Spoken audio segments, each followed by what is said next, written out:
This event happened to me about 2 years ago. It was a few months after my 15th birthday. To give some background on the situation, I was about 5'9" at the time, and last school year I had done cross country rather than wrestling as my sport. I was one of two 95-pound wrestlers on my team. I was the second smallest kid on the team, so as you can imagine, I was not the scary type. Also, me and my little brother were raised Mormon, even though we don't go to church now. So due to this fact, he and I were extremely sheltered from the real world, especially because we grew up in the mothership of Mormonism, aka Utah. Because of that, I did not have any idea about drugs before I moved to California. I didn't know any swear words, or even what they meant. Now that you understand this about me, the story will make more sense. It all started as a friendly road trip from Utah back to California. It was me, my little brother Jake, who's 3 years younger than me, Zach, my stepdad, Buck, my step-grandpa, and Sven, my step-grandma. Buck was driving, and Sven was riding shotgun. Jake and Zach were in the middle row, and I was in the very back with the luggage. After a long day of driving, we found a hotel in Mesquite, which is around Las Vegas. We stopped, parked, and got our room keys. Me, Zach, and Jake would be in one room, with Buck and Sven in the other room. After we got there, we all took our stuff to our rooms. Me and Jake wanted to go for a swim, because the hotel advertised their pool, and it looked awesome. My stepdad Josh graciously said yes, and told us when to be back. We said okay. This is when I should tell you that neither me nor my brother had a cell phone. All I had was a second-generation iPod Touch to tell the time. When we got down there, we went into the pool. Then we went into the hot tub. There were two women in the hot tub. Their names were Megan and Annie. Megan was a mother, and her 2 children were playing in the pool. They were around mine and my brother's age. Annie was a lady who seemed to be in her 30s, but for some reason she looked like she had been on the streets her whole life. No alarms kicked in because of my sheltered upbringing.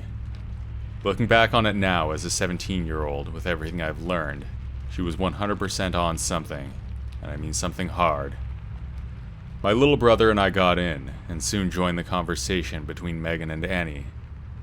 Annie was the one who pulled me in, and Jake got pulled in by her as well. She started off asking how our day was going, and questions like that. Soon, she started to ask where we were going and what we were doing. Later, Megan and Jake were talking, and Annie and I were listening. I glanced over at Annie, and she looked at me and said something along the lines of, "You know, boy, it's very rude to look at someone's boobs without asking." I was confused. Then she continued and said something like, "Yeah, I know they're nice, and I can understand why you're looking at them, me being older and all." At that point, I was wondering what was wrong with her, and I didn't even know what she was talking about. I was only 15 years old. Then, Megan left and took her kids back to her room, so it was just me, Jake, and Annie. Annie then proceeded to say, "Hey, want to come up to my room? I have something really cool up there." I can't remember exactly what she said, but it was something like that. Jake and I were interested, so we followed her. She was walking us over to her room, and we came up to some stairs. Out of nowhere, Megan walked up and said to Annie, "They'll wait down here with me while you get it." Surprisingly, Annie complied and walked up the stairs to her room to get whatever it was. As soon as Annie entered the room, Megan turned to us and said, "You need to be more careful around people like this. Run back to your room as fast as your legs can carry you. I'll have a talk with Annie." Right when I heard that, everything clicked in my head. Stranger danger. Then me and my little brother got out of there and went back to our room. We were freaking out and locked the door. The whole night I was afraid she would find us. As you might guess, I did not sleep that night. Looking back on it now, I may have never seen my family again. So many bad things could have happened. To say the least, I owe mine and my brother's lives to Megan, and I thank her deeply.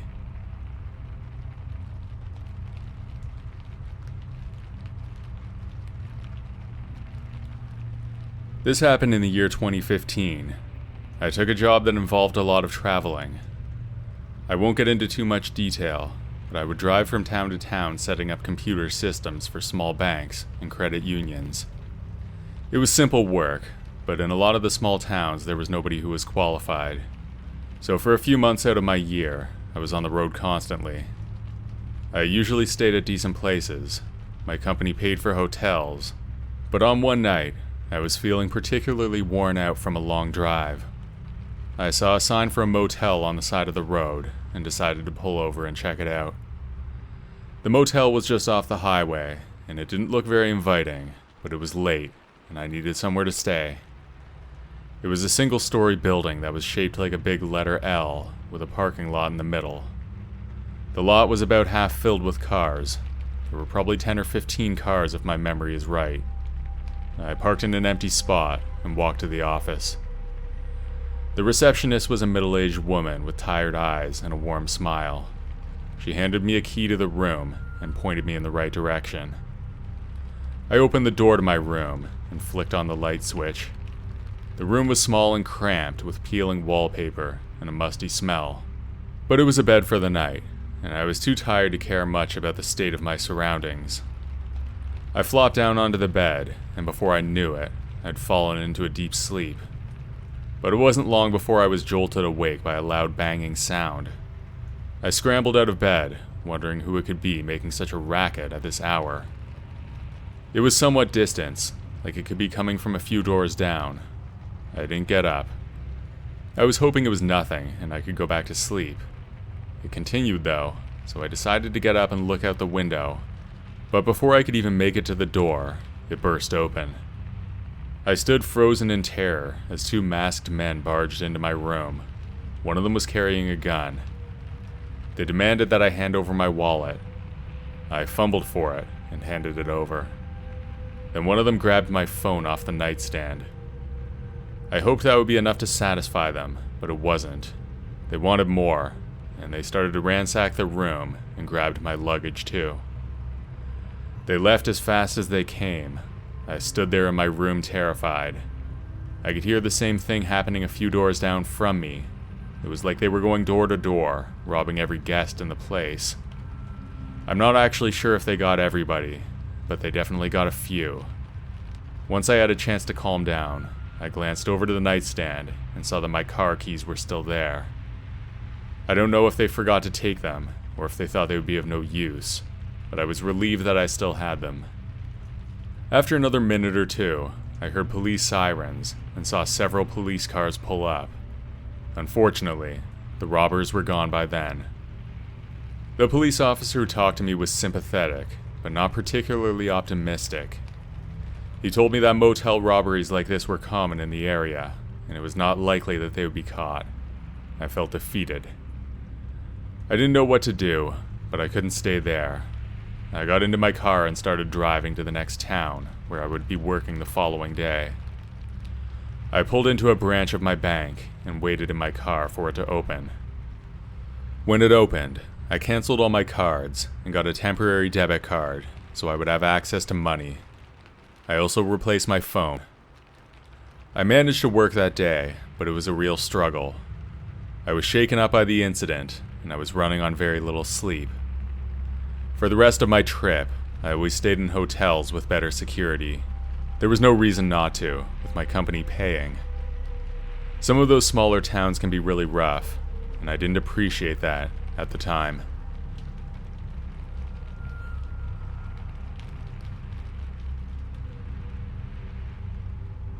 I went backpacking through Australia for a year after I graduated. I did most of the standard tourist things, but after a few months, I arrived in a small town nestled in a remote part of the country. I planned to spend a week there exploring the surroundings. I checked into a small town, which was quaint and rustic. It was above the town pub, and it was really cheap, $20 per night for a single room. That's around what I was paying to stay in a 10-person room at a hostel with no privacy.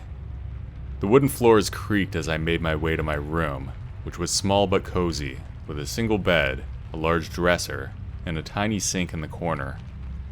There was a single shared washroom for all the rooms, Despite its size, I was glad to have a place to rest my head after spending so many nights sleeping in my tent.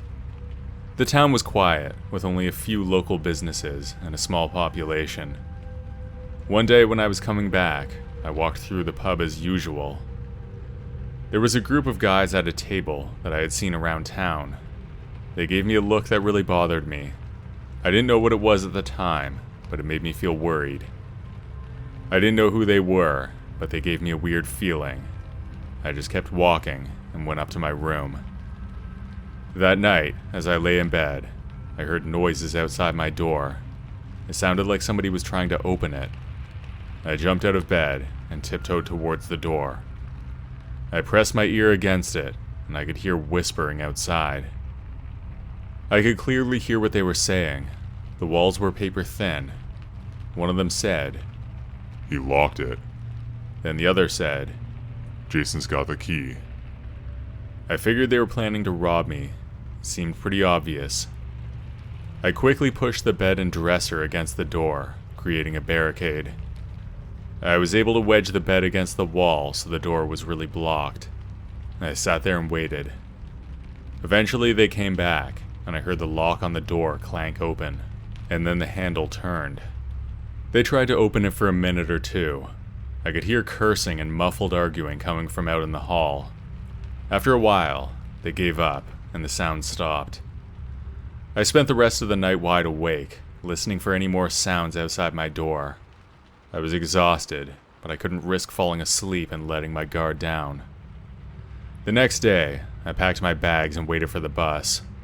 As I stood outside the hotel, I saw the same group of men from the night before walking towards me. I was pretty sure it was them trying to break into my room. I wasn't positive, but I thought it was them. To my surprise, they walked right past me without saying a word. I watched as they disappeared around the corner, and I breathed a sigh of relief. The bus finally arrived, and I hopped on, grateful to leave that town behind. As I looked out the window, I couldn't help but wonder what would have happened if I hadn't barricaded the door. What really creeped me out, though, was that they had the key to my room. I wondered if the owner gave it to them so they could rob me. I wonder if I was being set up, or maybe they stole it from somewhere. I don't know.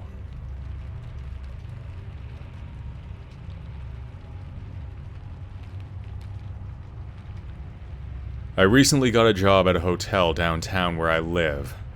I have never worked in the hotel industry before, so I had no idea what to expect.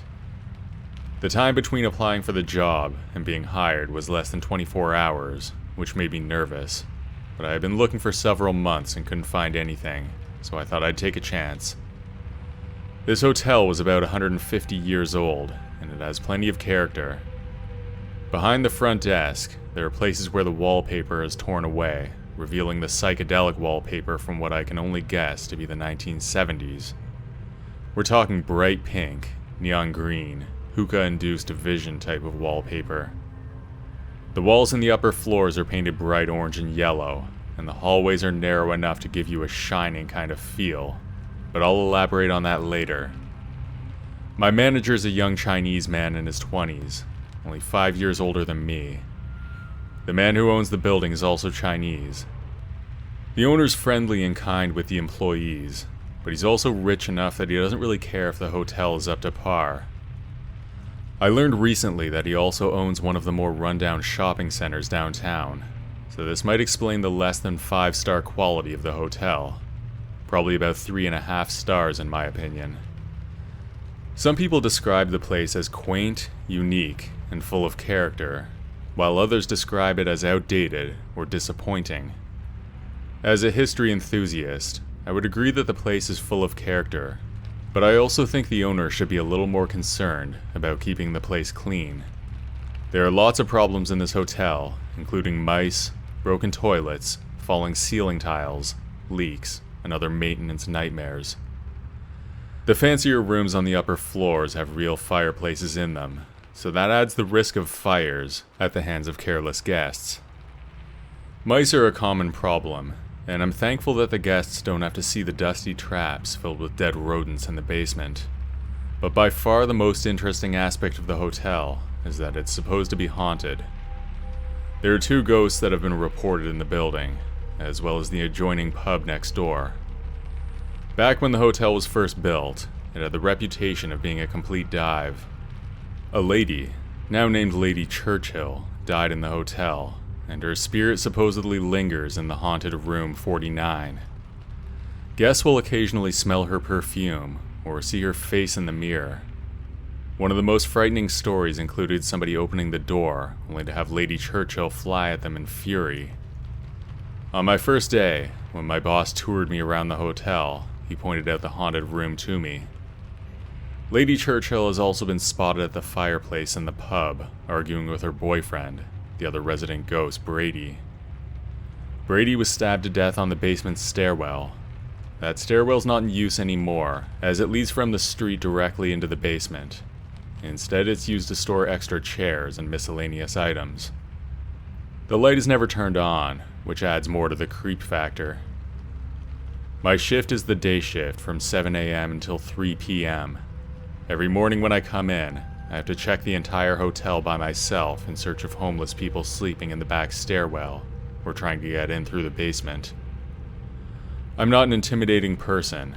I'm a short female, not physically fit, and too friendly for my own good. If I did see someone hiding in the hotel, what was I supposed to do about it anyway?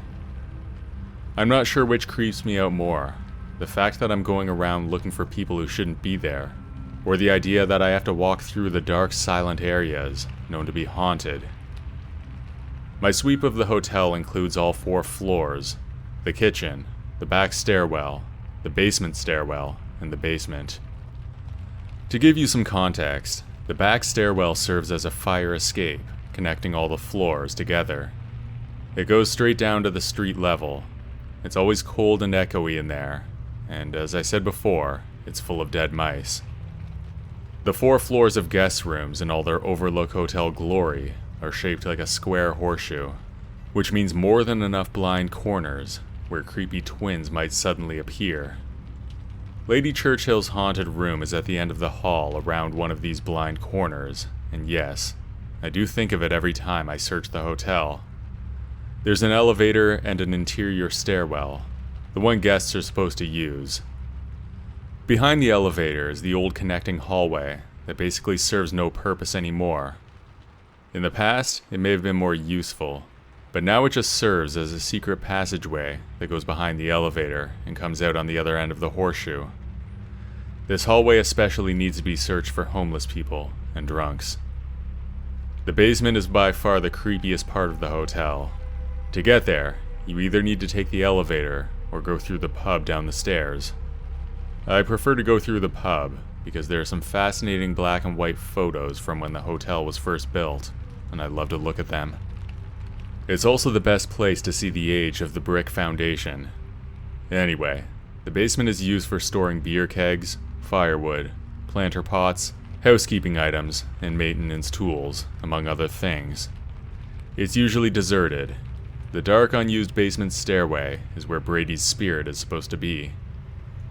This week was my 2nd week of work, and my boss has put me on the afternoon-evening shift, just so I can get a sense of what it's like, in case I have to cover somebody else's shift in the future. Yesterday was my first late shift, and in that time, I learned a whole bunch of things I didn't want to know from the lady who worked there. This woman, let's call her Peggy, has been at the hotel for 14 years. She's seen all there is to see and is well known for her stories.